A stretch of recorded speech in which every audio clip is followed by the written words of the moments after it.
Now this video is going to be a huge heads up to some of you guys that have stained paint. And I'm gonna say it like that. It may not be stained, it may look that way. This is actually the Silverado we're gonna do the video on.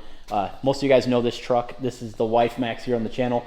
I painted it, or we painted it in the garage. When I shut the door like that, my greasy hand, you know, working in the garage, not on this side, but on the driver's side, it was just imprinting dirt all over the place. And if you're watching this, you're not watching my main YouTube channel. This is actually my backup YouTube channel. But without further ado, let me show you guys this damaged area on the paint and how Shannon there is going to correct it. This is a big issue that I'm having. You see this right here? All of this brown and nasty, oily, I don't know what it was from my finger or whatever, but it's stained. I have a stained paint job. How in the world are we going to correct that? No matter what I do, I can't get that off. I'm going to test this real fast. See what we got.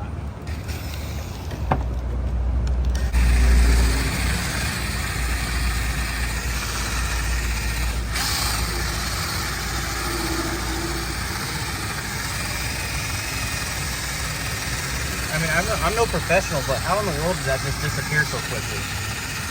It's just, I think what it is like it's a little bit sanded, but it's not polished out very much. Yeah. So it's just because it's kind of sanded open, like you said, anything that touches it, dirt, your fingers, whatever, It just stains right in the paint. yeah, it's kind of like the paint's open. So, you know, like if you sand it, it's kind of like in an open state rather than being polished or closed. You know what I mean?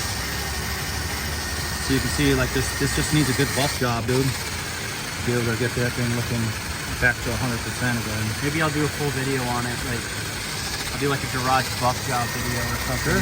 They got some really nice tools. Like this is just a quick, just to see if this is going to cure your issue, and it is. So it's mainly just polishing. So you might have to do a little refining of the sanding area that you sanded here. Yeah. And then polish it up. See, like even some of those scratches there that are kind of deeper. Yeah. That's going away. You see what I'm saying? Like now it's like looking 1,000% better. Looks just kind of like there's a little bit of a heavy edge of clear. Like there's a little lump here. Yeah. And I think that if you were trying to sand it, it just didn't get flat enough and like polished enough. Edges are scary. You know what I mean? They're, even for the professionals, you get too close to the edge, you gotta take it easy. Right. And it's easy, especially if you're doing a paint job at home in the garage. If you don't have like control of the heat and temperature and all those type of things, or you don't have a lot of experience with like the chemistry side of it, you could get runs and little sags on the corners and stuff really easy because that's where everything wants to build up. So, you know, everybody gets a little bit nervous and scared to kind of try to correct it because it's right on the edge, and it's, if you make one wrong move, you're taking off all your paint and going right back down, and then you'll end up doing a paint job. Would it be a good idea for me to do that to the whole body of the vehicle using that compound? Well, yeah, I mean, you can shine your paint job back up. Like, if you look carefully, I don't know if the customers. I think I got a run here. Yeah, you can see a little bit of run, so you could probably sand that down and, you know, get it nice and flat, and then buff it out, and it's gonna look way better. Yeah, exactly. Because you can see on here, it's like even these spots are sanded a little bit, Right. but they're not polished back up. So any kind of dirt, filth, or whatever, It's gonna get in there. yeah, it's gonna just sit and kind of stick to that. It's not smooth anymore. It's like if you looked at it very like through a microscope or a magnifying glass, something, you're gonna see it's really rough. And because it's really rough, everything's gonna sit into it. It's not polished or able to repel the dirt and things like, you know, your finish would be once you polish it out. So yeah, in my opinion, like if you want this thing to look really, really killer, you can just do a nice paint correction, buff it, sand down some of these little spots and stuff. Show me the compound you used really quick. We're using Rupus. So this is the Rotary course. It's a water-based product, and it'll tell you here it'll correct 1,500 grit sanding marks. The better you refine your sanding scratch, the easier it's going to be to polish. But this stuff, like if you see where you get like a little bit of residue of the material and cracks or behind the door edges, because it's not a solvent-based product, it doesn't stick in there and get caked up and dry out. So we can just take some water and squirt it right out of there. This is a 3M Velcro style pad. It's their cut pads. I think it's a low lint style wool.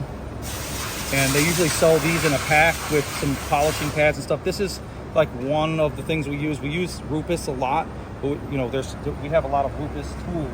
These are all DA style, so they're dual action, whereas this is a rotary, so this is going to be a more aggressive cut. What about RPM on that? Should it be on like the lowest setting? I just kept it low. I mean, I just finger controlled it. I mean, you can go kind of quick, but the faster you go, you're going to build up more heat. It'll polish quicker, but you could burn your paint faster too. Gotcha. So you might rub your paint off on accident. Whereas these are like variable speed, and because they're running on an orbit, you know what I mean? They're never they're not moving in a direction. Like a rotary just moves like a tire, it just moves in one direction. These work on a planet, so they're kind of planetary. They're spinning around in little orbits that go all over the place. The chances of you burning paint with this is like very, very low. You can take a guy that's never buffed a car before and use this and wheel it all out, make it a show car without really having to worry too much if you're running over edges or corners. You really have to try hard to burn your paint off with this. This, you can just step on your cord on accident and rip your paint right off the car. This is a cutting pad as well, but it's just foam. So this comes with 3. It usually comes with a black pad, that white foam pad, and then a wool pad in this pack, and that's the part number from 3M. So you can check that out. I don't know how much they cost. I'm sure they're probably like $30 for this pack. You know what I mean? But they're essential tools for if you're trying to do any kind of paint correction. Like, you know, we spray in our booth and there's still going to be a dust speck here, dust speck there. Occasionally you'll get a run, you'll have to sand it down and buff it out to make it look like a nice finish. Hey, the compound right here, does it matter like what color your vehicle is? No, we do black and stuff, and a lot of the stuff too is like you can use some of the Rupus. You'd be more than impressed. You could take a wool pad like this, where it's just, or this one's the 3M style one, but they have right here the DA coarse pad from Rupus. So this pad with this compound, you could buff out a black paint job and just be done with just this one step. Nice. And it'll look like glass. But if you want to make it even nicer, that's when you could switch over to like their finer pads and then use their finer compounds. You can take this as extreme as you want. You know, some of our black paint jobs, we'll sand it down with like 1,500, 3,000, and then 8,000. So it's like really, really refined. It's already going to look really shiny. As you can see here, we've got the different, you know, discs. Like we got 1,000 for some things, 3,000. We got all the way up to, normally I think there's 8,000 right here.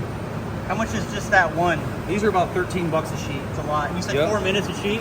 Yeah, about 4 minutes, 4.5 on any of these Trizacs. This job can get really expensive. Yeah, and so a box, usually these boxes like the 8,000 and the 3,000 come with 15 sheets. They're about $130 a box. You know what I mean? And these come with 25 of the 1,500. So if you go to 3M's website, they usually have instructions on like how to use their products properly. A lot of people will go, man, I can use a 3,000 sheet and do my whole car. It's not cutting or sanding anything after 4 minutes. It's done.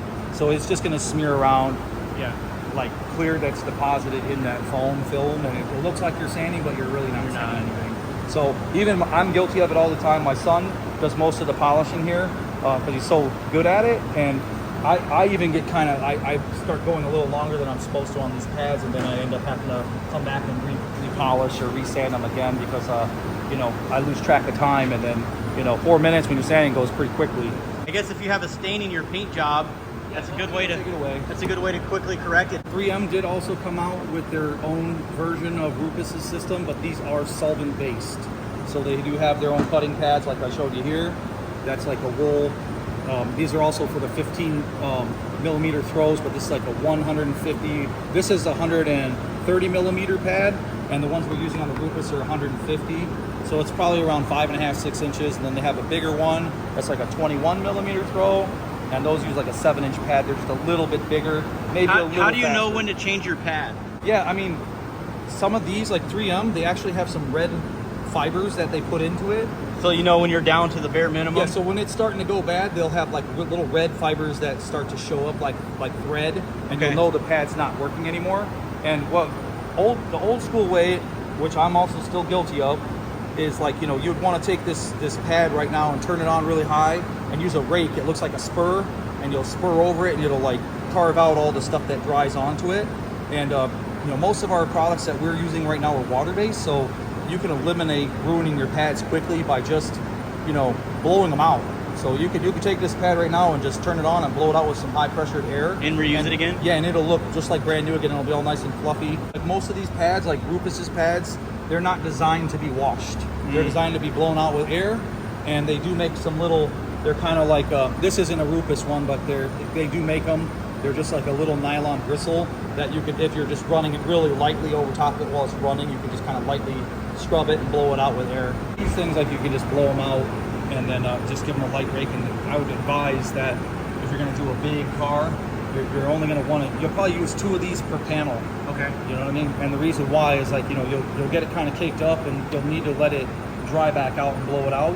So I would say, like, after, so like I do like one half of, like, if I did a hood, I'd use one to do one side of the hood, then I'd switch out, and then I would do the other side of the hood, then I would switch out, blow this all out again, and then start on the next. It's kind of like a Milwaukee battery. You got to have one on charge while you're doing. Yeah, kind of like, you know, have a few, like 3 or 4 pads, so you can keep your pads rotating. You know, rotating out to make your job go faster. Otherwise, if it gets caked up or starts getting wet, it slows down the way it abrades the finish to make it shiny again. So it just slows you down. And if you want to get it done quickly and not spend way more hours than you need to, then just get a few pads. They're I think a pack, they're around $10 or $11 a pad, which isn't bad. These pads from 3M, they're about 30 bucks, but they're also, we have them on quick connect, so they're reversible. Oh yeah. So you can get a quick connect. These are about $45 that you can attach to a buffer, and you just basically line it up, and then you don't have to worry about it not being centered. You just line it up and click it into place, and it's ready to go. Done. That's it. Yeah. Man, I was all stressed about that. I thought it was like stained permanently or something. No, it's good. Gives you a little extra shine in between. If you're at a car show or just trying to keep your car looking nice and crispy, you can put a little on. It smells really good. It smells like fruit punch, and it just gives you that nice little gloss. So if you want it better, you know, you'll want to definitely do some sanding, refinement, doing a little polishing, and you'll end up having it look really, really sweet again. But yeah, as you can see, that no big deal, right? No big deal. Hey, shout out your YouTube channel really quick. Mine? Yep.